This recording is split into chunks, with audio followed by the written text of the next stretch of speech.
Did Joe Biden jump or was he pushed? Where is Joe Biden? Is Joe Biden even alive? Does he know that he has stepped down as the Democratic Party's presidential candidate in the November election? Habeas corpus, I say to Vice President Harris.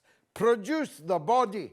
Give us proof of life. Joe, blink twice if you know what's going on. If he's unfit to run for president, how can he be fit to run the presidency?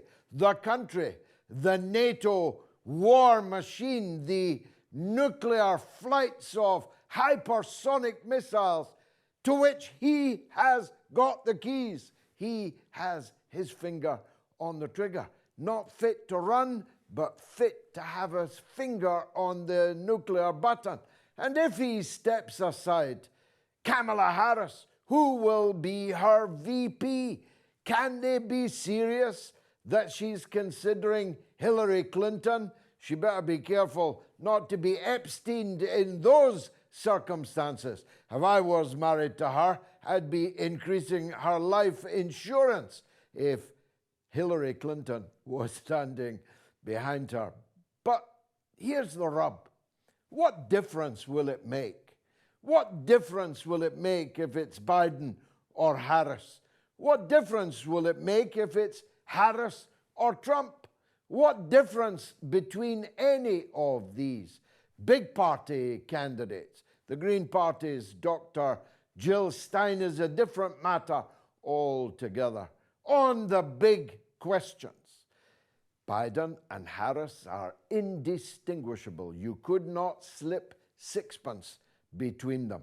In fact, if Biden is now to be known as Genocide Joe, Kamala has to be Killer Kamala because she's been in on all of the bloodletting over this last 10 months or so. And if there's no difference between Harris and Biden, is there really a difference between Harris and Trump? Well, not if you live in the Middle East, there isn't. Not if you're a Palestinian, there isn't. Not if you're Persian, Iranian, there isn't. Not if you are someone who lives in the global south, whose countries have been couped and undermined and subverted, even invaded over and over again by a succession of American presidents of both parties. And will there be any difference for the American working class? I very much doubt it. So Harris will be pushing the liberal hot buttons, and Trump will be pushing the evangelical conservative hot buttons. But it's all hot air. It doesn't add up to a row of beans for the average American voter, their prospects, the prospects for the lives of their children. And it sure don't make any difference at all, except perhaps on Ukraine. It won't make any difference at all to the rest of us around the world. My last point before I get started is this. Shame on the British Prime Minister, Keir Starmer, who visited Joe Biden just 2 days before Biden had to give up. Such was the cognitive collapse in his persona. And yet, after the meeting in the White House, Keir Starmer told us that Joe Biden was on top form, was as sharp as a tack. That was a lie, of course. Yet another lie told to us by yet another Western leader, throwing sand in our eyes, trying to fool us. But guess what? Life is what happens when you're busy making plans. They were getting ready for an election without Trump because he'd been shot and killed. And with Joe Biden at the helm, he wasn't killed, and Joe Biden is no longer there. So what does that mean? What's the global impact of all of that? you've come to the right place to discuss it. This is Have It Out with Galloway.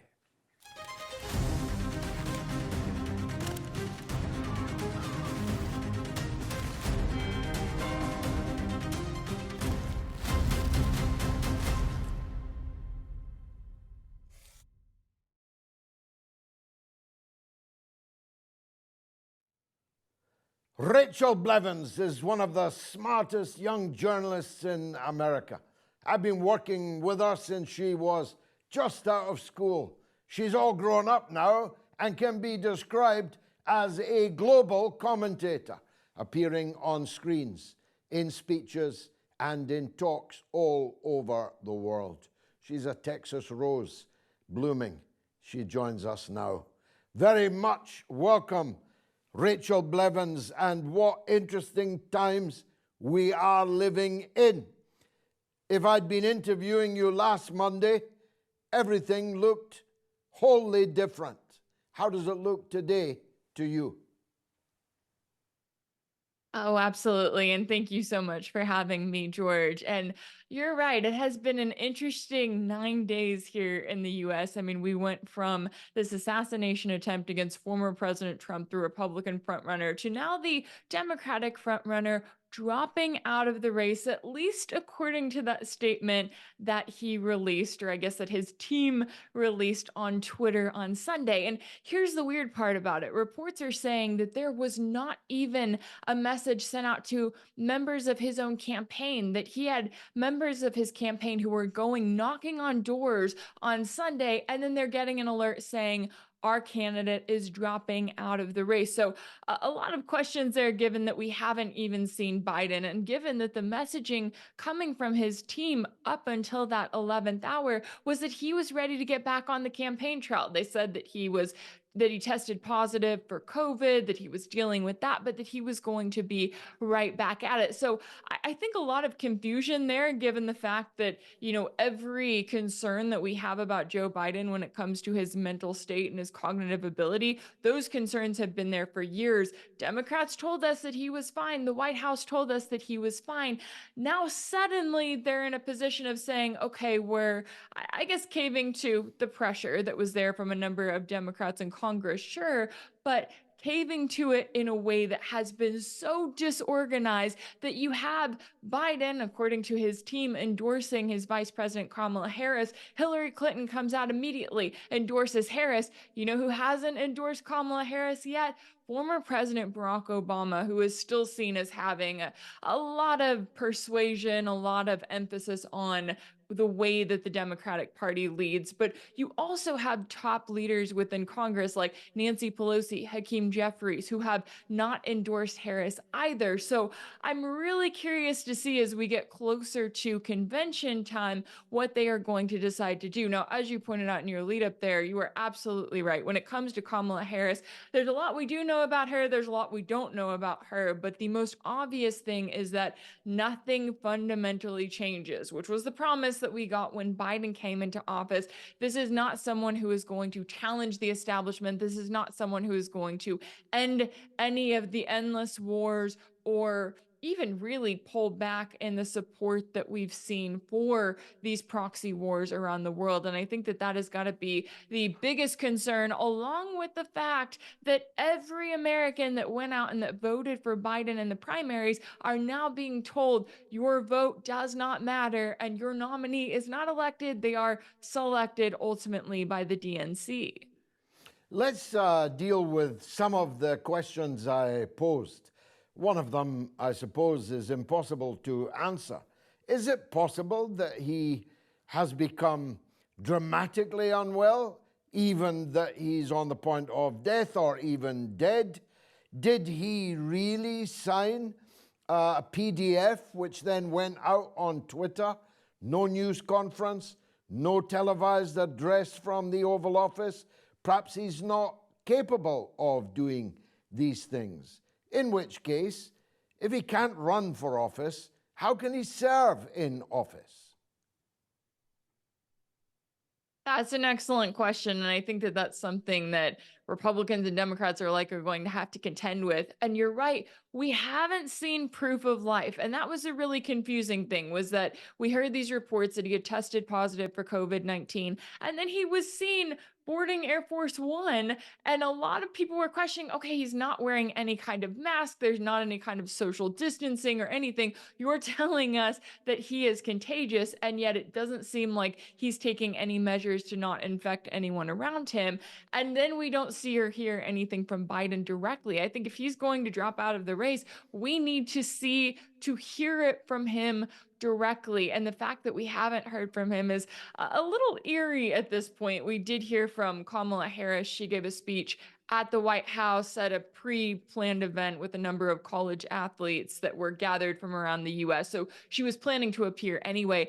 And she didn't even really address it. She claimed that, oh, Biden is doing well. He's getting better. He wanted to be here today. But a lot of questions there. And when it comes to the biggest question of how Biden can possibly run for the rest of the year, how he can possibly stay in office, because we know that Joe Biden is not in charge of the United States right now. We know that he is not making all of the decisions. I mean, you saw it when he held that press conference a couple of weeks ago in which he referred to his vice president as Trump. And then there was also a camera shot on top members of his cabinet. You had Antony Blinken, you had Lloyd Austin, and you had Jake Sullivan. And they're sitting there looking absolutely horrified. And it's just a reminder that Biden is not in charge. Maybe members of his administration are the ones currently leading this country, but he certainly is not. And I will be really curious to see if Republicans actually push for invoking the 25th Amendment, saying that Biden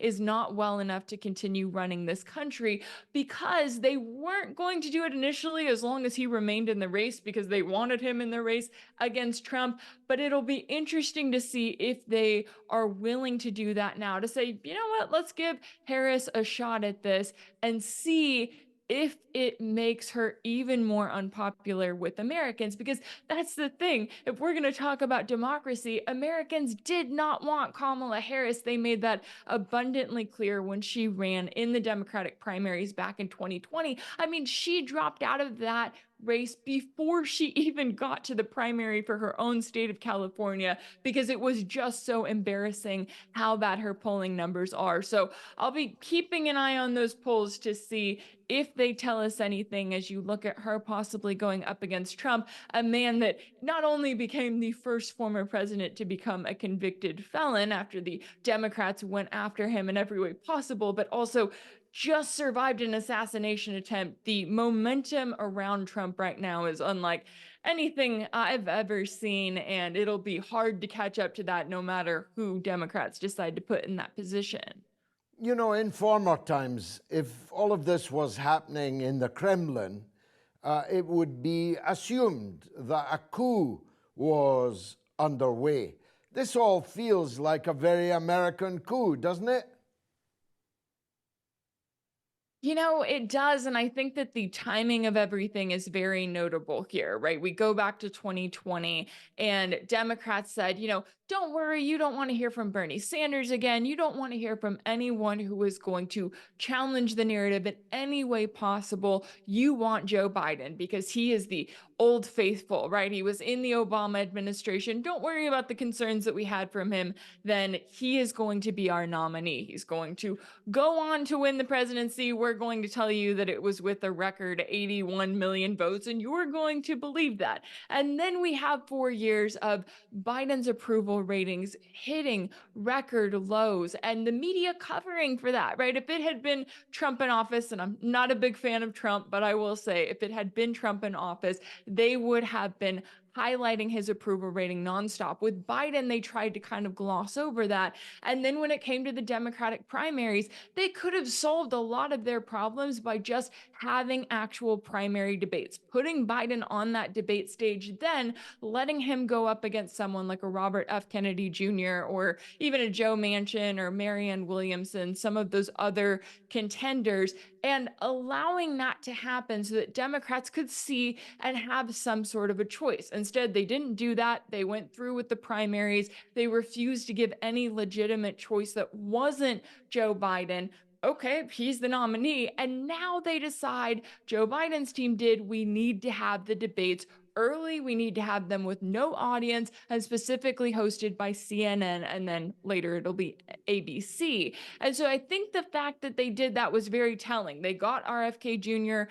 out of the Democratic race. They got him to be an independent. They made it so that it was only Joe Biden's race. They had that disastrous debate back in June in which the entire American public and really the world saw just how bad of a state Biden was in. We saw what had been hidden from so many, or maybe what they had just refused to see for so long.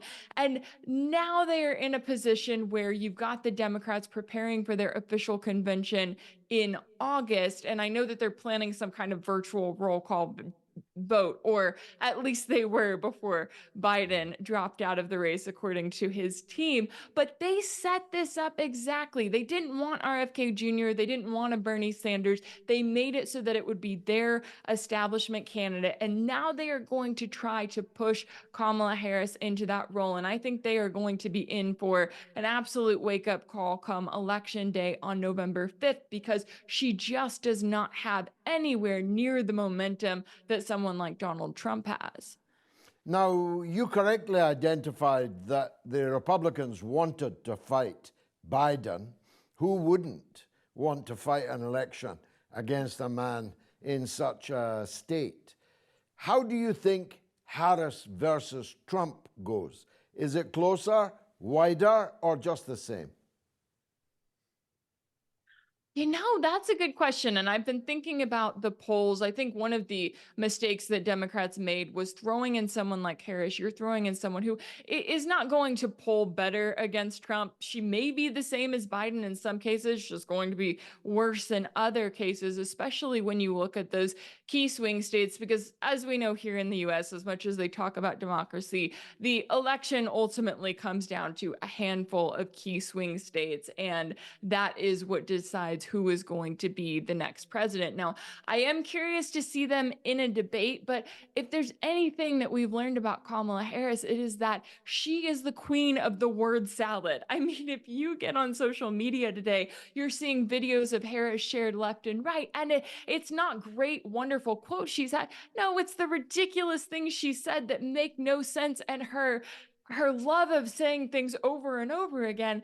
Not only is that not very presidential, but it doesn't exactly inspire confidence at a time when the US is trying to pick a three-front war towards World War III. So her going up against Trump, I think we saw a very subdued Donald Trump in the first debate. He seemed almost shocked that Biden was in as bad of a state as he was. I think if Trump goes up against Harris right now in a second debate, he is going to wipe the floor with her. I just don't see how he actually holds back. And even looking back at that vice presidential debate she had against Mike Pence a few years ago, she just is not someone who debates well. Now, granted, is she going to be coached? Absolutely. But I think we also have to look at the fact that Democrats have been so focused on saying this candidate is not Donald Trump, that they haven't been focused on actual policies. And so Trump is at an advantage here. He's getting to come in and he's getting to say, hey, you know, Americans have really struggled with the prices at the grocery store. You've struggled with gas prices. You've struggled with this and that with our Biden's border policies. And he's able to run on, hey, remember when I was in office and grocery prices were lower and we didn't have these issues? And granted, not all of that is necessarily to be blamed just on Biden, but it is ultimately blamed on the person who is in the White House. And so when it comes to the record that Harris is going to run on, it's going to be really tricky there, because I'm sure that she's going to try to accept the blame, so to speak, for all of Biden's policies, yes, but she's also going to try to take credit for everything that Biden has done. And I just think that Democrats may have shot themselves in the foot with this one, but that was done long, long ago when they insisted on forcing Biden into this race to begin with. They were already going down that slippery slope, and now they're coming to the bottom, not with Biden, but apparently with Harris, at least for now, in case they decide to change things at the last minute again. At least democracy is still on the ballot. Rachel Blevins, thank you very much for joining us on Have It Out with Galloway. Now, the unique part about this show is that you get to appear on it. You can be in our studio audience, virtually at least, on the video wall. Just send us an email to haveitoutwithgalloway.com. Hussein Sajjad Hussein is first up in Ontario, Toronto. Hussein, welcome to the show. What would you like to say? Mr. Galloway, it's a pleasure speaking with you. Lovely to hear your interview with Malik Khan. Certainly interesting times ahead, locally at least, with regards to the US elections. But my conversation with yourself is more likely in regards to the international scene. In recent years, we've seen significant shifts in global geopolitics, particularly involving the United States, Russia, and Iran. The Trump administration, as we know, was marked by a controversial approach to foreign policies, with many observers noting Trump's apparent affinity towards Russia and Putin. At the same time, we all know that the US has maintained a strong stance against Iran, with policies aimed at isolating and sanctioning the country, as we all know. Now, with the potential for a new Trump presidency, despite Harris now potentially running as well, there are concerns about how these relationships might evolve, especially in the context of escalating global tension. So my question is twofold. Number one, in the event of an escalation towards World War III following a Trump victory, will the US government side with Russia, given Trump's historic ties with the Kremlin? And how would the US navigate the relationship Russia has with Iran, given the US's own anti-Iranian policies? And should Trump lose again, will the US descend into chaos and potentially a large-scale civil war? Well, I genuinely believe that if Trump had been killed a couple of Saturdays ago, that a state of civil war would now exist in the United States, especially given the grotesque security failures of which we're already aware, thanks to social media and amateur sleuths. We now know there was more than one gunman. We now know the slough of failures that the Secret Service, so-called, turns out some of them were drafted, not even bouncers in the local nightclubs, were posing as Secret Service agents, protecting the previous president, perhaps the next president. So when we get further and better particulars, when we get the resignation,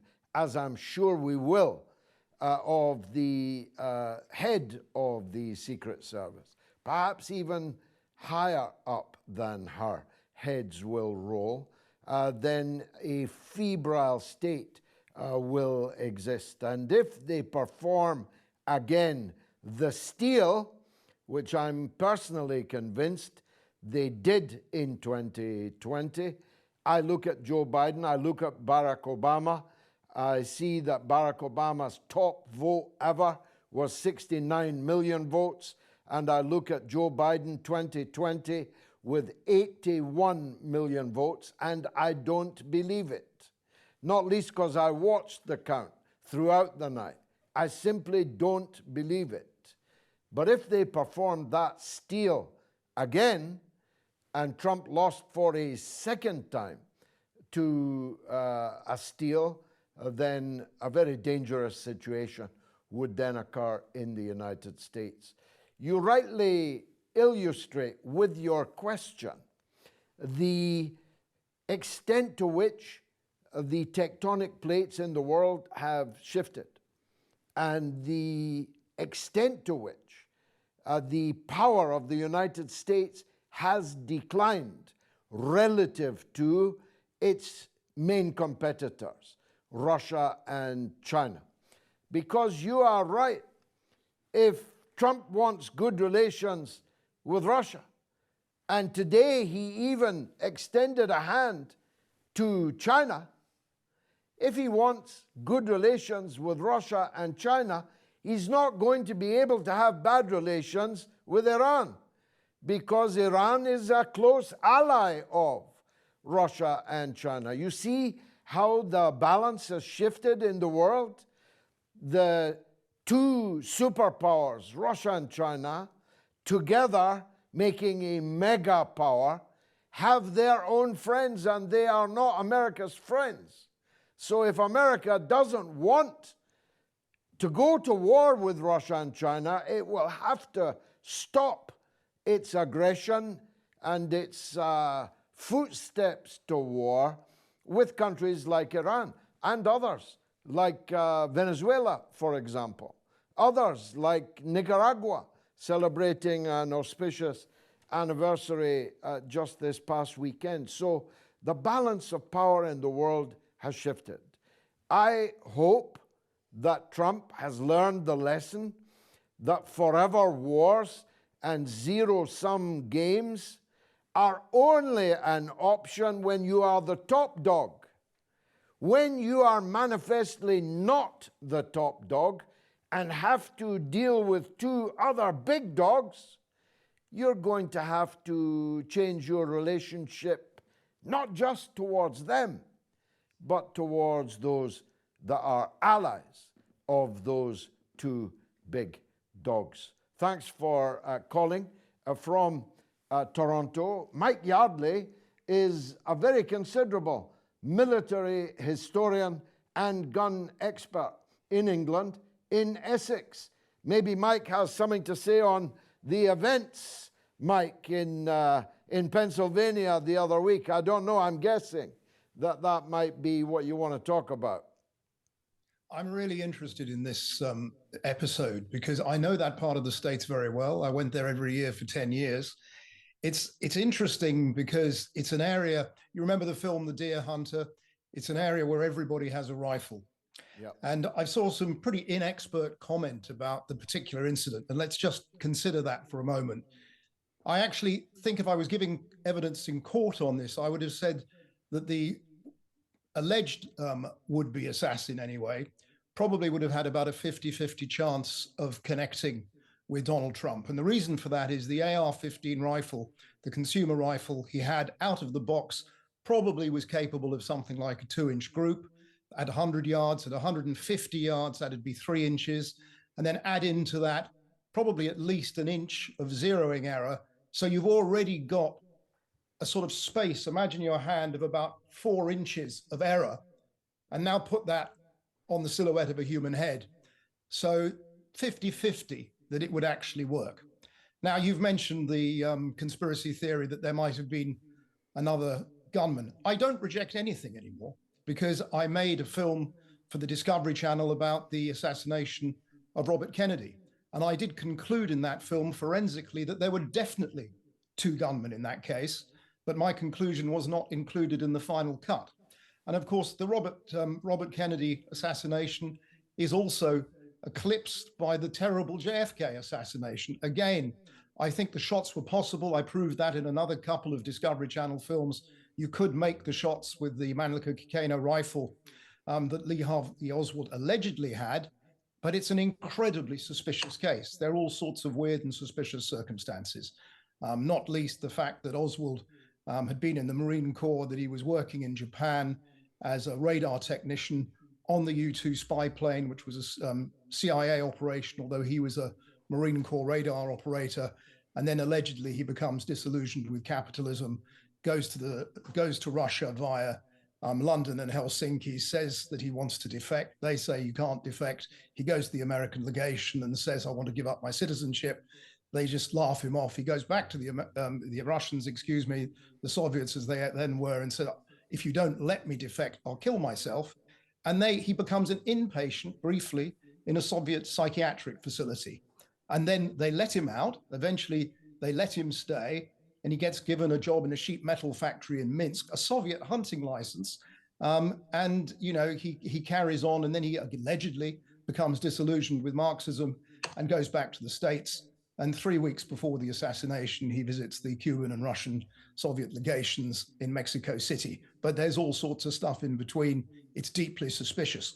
But as is the Robert Kennedy assassination, where all the evidence has been destroyed. So that does intrigue me. Now, coming to this situation with Trump, where there was this terrible failure by the Secret Service, I mean, it's an almost unimaginable failure of security. We hear that the perpetrator allegedly had his own drone looking over the scene. Well, why didn't the security people have their drone looking on what was happening? This is just an extraordinary failure, which they will be answerable for.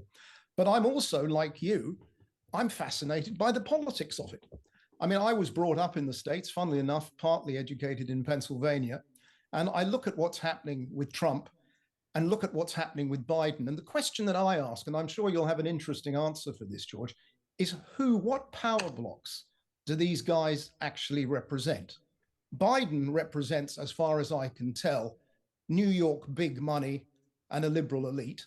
And those people have been more or less in charge. You can trace it back to the Paris Peace Conference. You can trace it back to things like the Round Table movement, the idea of an Anglo-American dominion, the idea of the League of Nations. That gets reborn again after World War II. We see the League of Nations morphs into the UN. World Economic Forum comes in 1970, but before 71, excuse me. Before that, you've got the IMF, the World Health Organization, all these strange NGOs, Trilateral Commission, Bilderberger Group. All of these things seem to be supporting big money. And then you saw Starmer and Rachel Reeves trekking off to Davos to go to the World Economic Forum before, earlier in the year, as you may remember that picture of them there. And you're thinking, right, what is this all about? Now, I have someone in the family who's an economist, and I said, what's the World Economic Forum all about? He said, rebranding capitalism. I thought, well, that is an interesting take on that. But what's Trump all about? He represents the right, the populist right. He reminds me of nothing so much as Benito Mussolini when I see him doing this jutting chin stuff as he looks upon the adulating crowd. He represents the Bible Belt, the NRA people, all of that, those are all included in his support. But who else? Yeah, and that's all a paradox, Mike, because he's the least evangelical, the least Christian you could imagine. Let me just say, for those watching before the watershed, Donald Trump is a party kind of guy. And I don't mean the Republican Party. I mean a party kind of guy. As out of kilter with the evangelical fanatics touching his robe, hoping to gain some spiritual advantage from doing so, or imagining that an angel came down in Pennsylvania and stopped the bullet from hitting him in the head, as it very nearly did. Neither is he any kind of right-winger. He was a child of the New York liberal establishment. He spent his life amongst them. He made 4 separate donations to Kamala Harris's election funds in California when she was running to be Attorney General, and then when she was running to be Senator. And she accepted the money, by the way. And she may even have met Donald at 1 or 2 of these California parties, if you get my drift. So Donald Trump is an actor. He's acting the part of the right-wing populist. He could just as easily have emerged as a liberal populist, for small l liberal is exactly what he is. But the die is cast now, and the contest is between the liberals and the conservatives. The liberals have the considerable disadvantage of decades of failure.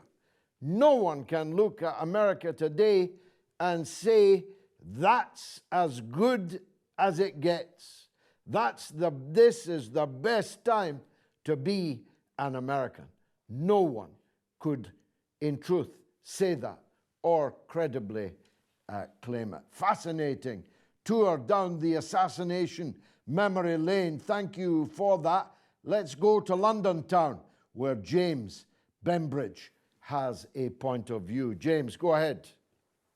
Hello, George.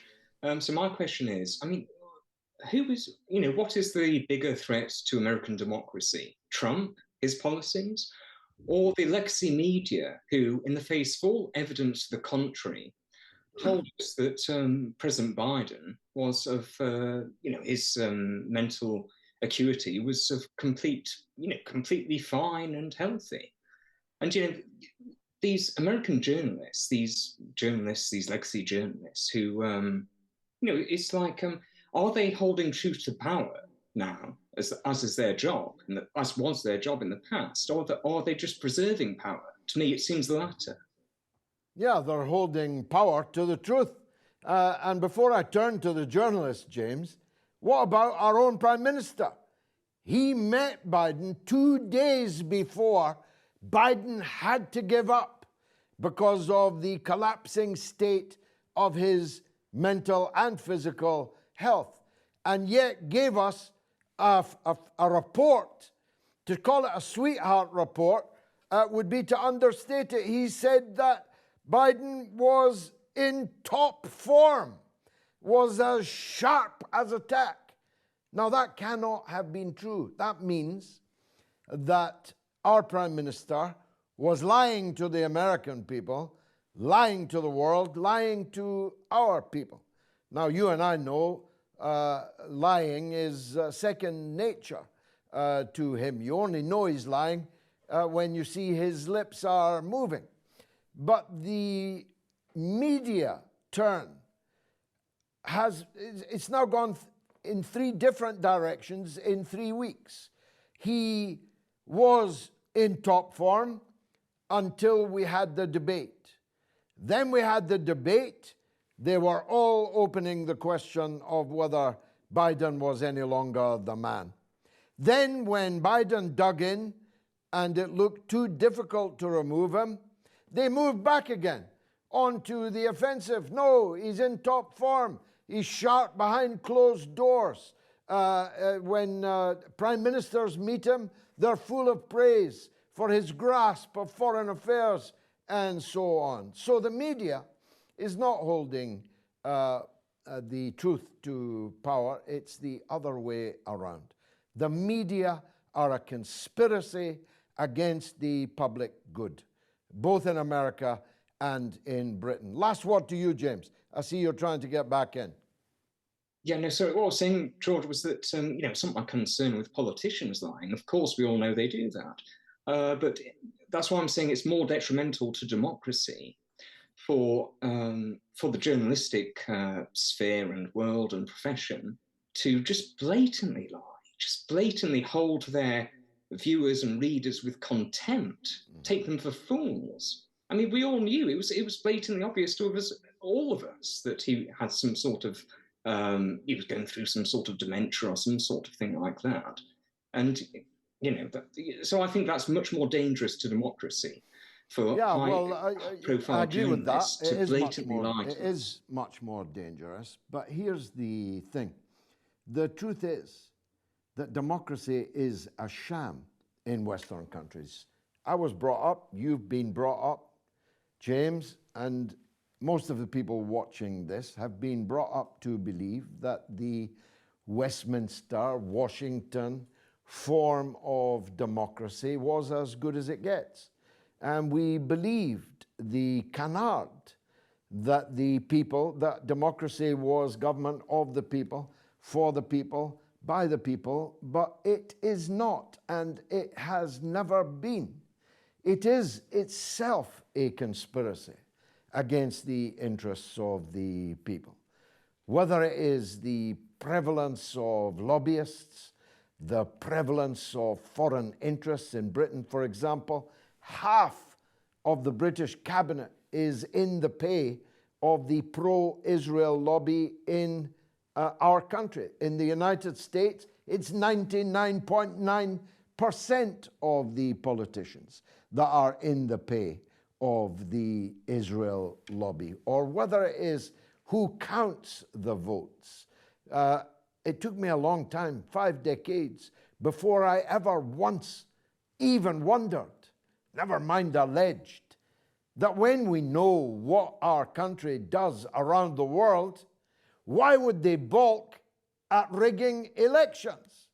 Why would they balk at losing a ballot box or replacing it with a different ballot box? Why would we balk at that when we know what we know they do around the world and even in our own country, in the north of Ireland, carrying out assassinations of prominent citizens and the rest? There's so much more I could say about what we have been brought up to believe is democracy and the superiority of that form of government, or whether it's about the electoral system that we have, where Nigel Farage can get 4 million votes and get 5 MPs, and someone else can get less votes than him and get 71 MPs. And that distortion, grotesque distortion, has been compounded by the fact that not only are we now not going to abolish the House of Lords, the unelected half of the British Parliament, we're about to fill it with more corpses, living corpses of some of the most corrupt people in the land. And don't get me started on the monarchical nature of the head of state. I better move on. Cyprus is waiting. George Constanti, our good friend in Cyprus. George, welcome. What would you like to say? Thank you, George. As far as the US elections are concerned, I think the writing's on the wall. Donald Trump is going to be elected president. But no matter which party or which individual is in power, things are not going to change. There will be some changes in the current state of the wars going on, ramping down in Ukraine so they can turn towards China. These are the familiar narratives of it that we're all aware of. What concerns me as a citizen of this tiny island at the far eastern end of the Mediterranean, whose shores are wetted by the same waters that wet those of Turkey, Israel, Syria, Egypt, and Libya. We are more or less almost on the front line. And the fallout of all these wars, the refugees who are streaming into Europe at the moment have to pass either, if they're taking the exit by sea, either to Cyprus, the Greek islands, or Italy, and perhaps in some instances Spain. So whatever happens, we're still going to be here. And we as people of Cyprus, we've long ago abandoned the idea that any major power is going to solve our issue. And our problem is, as George, I'm sure you're aware, yesterday, which is Sunday, because we recorded this on Monday, was the 50th anniversary of the invasion of Cyprus by the Turkish army. It was 1974. And since then, the island has been divided. There's now talk of forming 2 states. Erdogan is pushing the line that we should now separate. The original UN proposal was for a bizonal federation, bizonal 2 states with a weak central government, and each would have their own individual administration. But that seems to have gone by the board. So the approach here is at a grassroots level to reach out to our compatriots in the north, our brothers and sisters, the Turkish Cypriots. And I was recently at a meeting in Nicosia where there's a gathering from both communities, and the outcome of that meeting was a realization that the problems that we face as an island, and I think you could extend that maybe also to places like Palestine and maybe even Ukraine, for instance, is not one of ethnic differences or of religion. These are circumstances which have been fomented and fermented and forced on us to divide us. Well, I don't know if that is the whole truth, George. It's true as far as you went, but it isn't the whole truth. The Greek Cypriots and their ultra-nationalist political leadership from independence until the events of 1974 were pushing for the union of Cyprus with Greece, which was obviously never going to be accepted by the Cypriots of Turkish ethnicity. So it's not quite as one-sided a story as I think you may have inadvertently made out. The reality is that I'm so old, I was on that demonstration in Hyde Park in London 50 years ago, demonstrating against the Turkish invasion of Cyprus. How about that then? Don't tell the wife. She thinks I'm 45. But the reality is, Turkey is a member of NATO. Greece is a member of NATO. The European Union contains on its desk an application for membership of the European Union by Turkey, on which it blows cold most of the time, but occasionally a bit more warm if it suits the political agenda. There will not be a solution in Cyprus until there is a bigger solution to the Eastern Mediterranean. And you adumbrated several of the conflict zones there. The best thing that can be done in Cyprus is to preserve social peace amongst the brethren, the fellow Cypriots, as you described it earlier. Stephen Carlton Woods is a political commentator in Manchester. Let's hear from him. Stephen, welcome. Yeah, good evening, George. Back to the American politics now. With the Democrats now rudderless, and it seems inevitable what will happen in November, do you actually fear Donald Trump becoming the next president of the US, especially in the light of his strong support for Israel? I don't fear it at all. I'm not going to be happy to see Donald Trump in the White House, but I'm going to be very happy that Joe Biden isn't. And that's exactly what I said in 2016. I'm not happy that Donald Trump is the president, but I am very happy that Hillary Clinton is not the president. That doesn't mean that I support either of them. I support Jill Stein, the Green Party presidential candidate, the only decent candidate in the race. But if you ask me, which is the more dangerous party at this point in time in American politics, I will say it is the Democrats, just as I would have said, if you'd asked me, that Keir Starmer is more dangerous than Rishi Sunak. They are the classic case of the fox, which appears to be smiling, appears to be nicer than the wolf, but their intentions are exactly the same. So Kamala Harris, if it is she, especially so if, as is now rumored, Hillary Clinton is to be her running mate, will be much more dangerous than a Donald Trump victory in November. I often put it this way, my friend. Even a stopped clock is right twice a day, and Donald Trump might properly be described as a stopped clock. I don't know if I've got time to squeeze anybody else in. Let me try. No, I've got no time. Stephen Fournier in Connecticut, you would have made the cut if I hadn't spoken myself for so long. Please forgive me. If you are on the wall and didn't get in, come back again and we'll prioritize your appearance. If you've not yet been on the wall, but you've liked what you've seen, then write to us, haveitoutwithgalloway.com. It's been marvelous for me. I hope it was for you. And if it was, come back again next week at the same time.